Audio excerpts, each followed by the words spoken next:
Hello everyone, Tactical Lich here. Today we have a battle between Khorne and Demons of Chaos. Khorne played by yours truly, as I was practicing Khorne, trying to familiarize myself with this melee faction more in preparation for the eventual arrival of the Khorne DLC. And because we're dealing with a quite degenerate Demons of Chaos box, we are trying out some unconventional approach against the Demons of Chaos with two Skull Cannons doing a bit of skirmishing fire here, backed up by a line of Marauders of Khorne and a single Bloodbrute Behemoth, an anti-large powerful melee monster.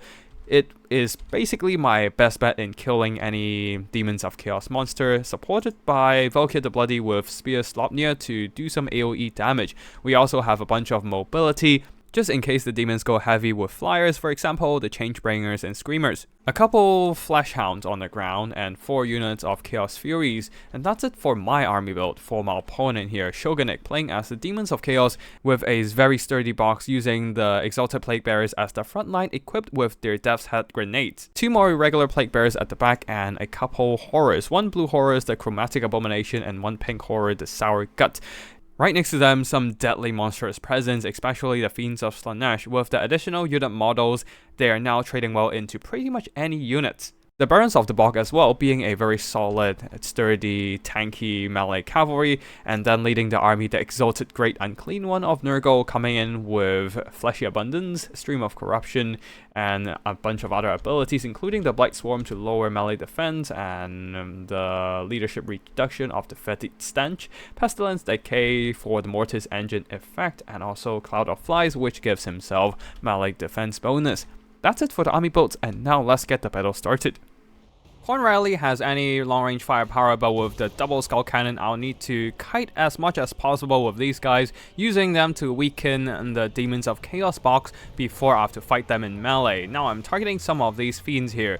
Shogunnik, noticing my targets, will be shifting the Fiends of Slaanesh left and right like crazy, causing some of my shots of the Skull Cannons to miss. Not that the Skull Cannons are anything accurate, and they always over-aim at their targets and firing overhead of what they're supposed to hit.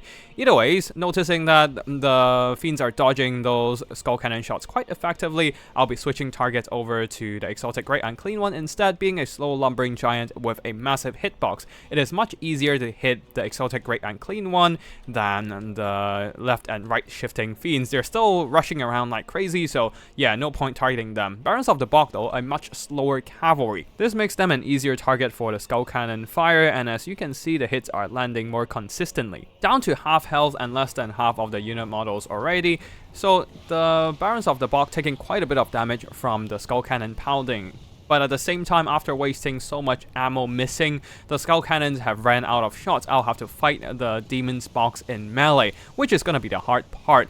Marauders of Khorne moving up, absorbing a lot of firepower from all these Exalted Plague Bearers of Nurgle, as their Death's Head can be quite devastating if shot at the expensive single entity. So yeah, just the chaff will have to die for the big expensive monster pieces.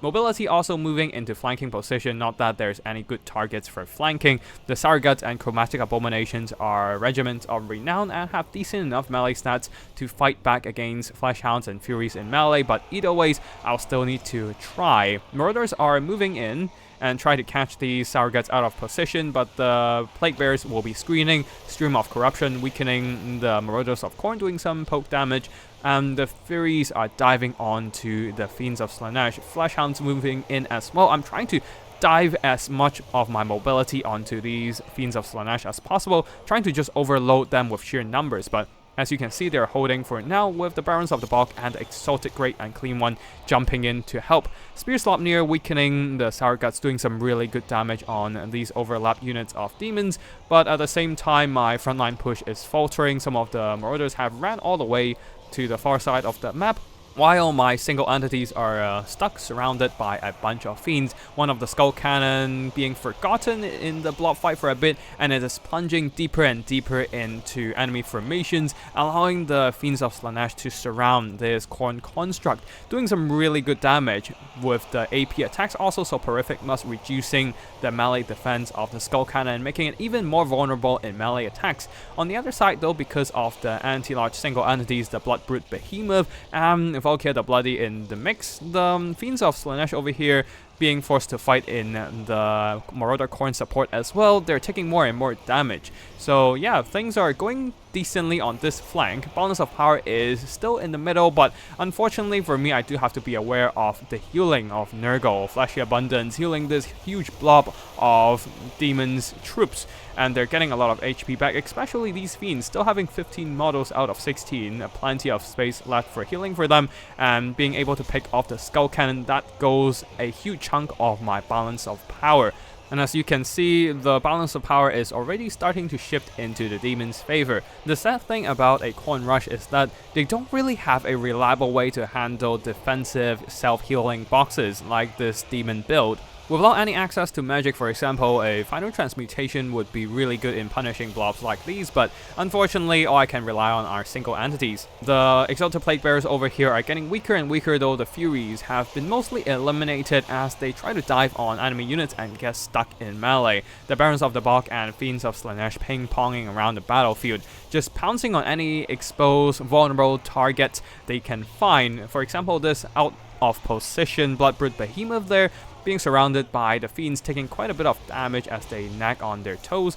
The Skull Cannon has been pulling out of combat to shoot from time to time, doing some pretty nice cycle shooting perhaps, charging in, regenerate ammo, get a couple shots, and then start shooting at nearby targets. Now aiming at the Fiends of Slaanesh. Let's see how this one shot does. Some Fiends are charging in, but right before it got dragged into melee, it managed to do some pretty nice damage against these blobbed up Fiends, as you can see, taking out a huge chunk of their HP. Though with the Fiends nearby, the weaker Fiends going after the Skull Cannon pulls back, trying to retreat back to safety and then cycle charge back in. Now, at this point, most of my supporting units, the Infantry, Furies, Fleshhounds, are mostly gone, so it is down to pretty much the single entities try to grind it out. The only thing that is really keeping my balance of power intact is the Bloodbrute Behemoth that has been healing with Gore Feast. I guess the Skull Cannon also got some healing. Another Spear Slopnir dumping onto these Plague Bearers, the Horrors that are stacked on top of each other, but after that, no more Spear Slopnir for me. And yeah, this is one problem that Khorne struggles in the current meta. They don't have much ability support. The only AoE damage they have is the breath attacks from Bloodthirster and also Spear Slopnir from Valkia. Other than that, there's no AoE damage, nothing. I guess you can count the Sword of Khorne tier 3 ability, but you rarely can even get that ability out. I didn't even get to cast a single army ability in this fight, as the melee attack buff is not exactly useful here, and the Undying buff is not worth it on anything but single entities here. So yeah, Khorne just has a really limited toolkit for punishing blobs. For example, this self-healing melee box. They don't have spells, so they have no area of effect punishment, they don't have any Mortis effect, and they do not have reliable artillery either. They also have a very limited selection of supporting abilities. The only attack buffs they have are the Bloodthrone's minor melee attack buff and also the Herald of Khorne. This is something I hope their DLC will eventually fix and provide them with more options in battle. More supporting auras, including attack and damage buffs, can be very nice for synergizing with the Khorne army. A couple blob punishing abilities would be nice as well.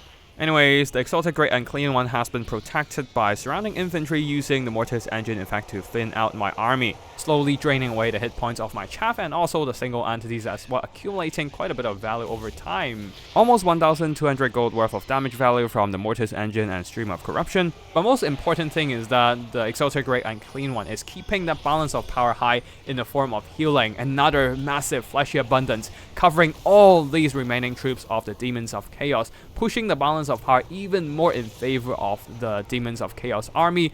My single entities are cycle charging, trying to use the Gorfy's ability to replenish their hit points, but that is not even close to enough in countering the endless healing of the AoE Fleshy Abundance. Another shot from the Skull Cannon, reducing the healing of the Exalted Great Unclean One with the Flaming Contact effect, but at this point it doesn't really matter. Army losses hits, and as soon as the Skull Cannons fade back into the warp, that shall be the end of this battle. And once again, Khorne gets grind down by its bane, a box build with healing. GG to Shogunnik for the win, and let's have a look at the army performances. We can see that the mobility did really poorly in this fight, as the Khorne mobility couldn't beat anything on the Demons of Chaos army right here.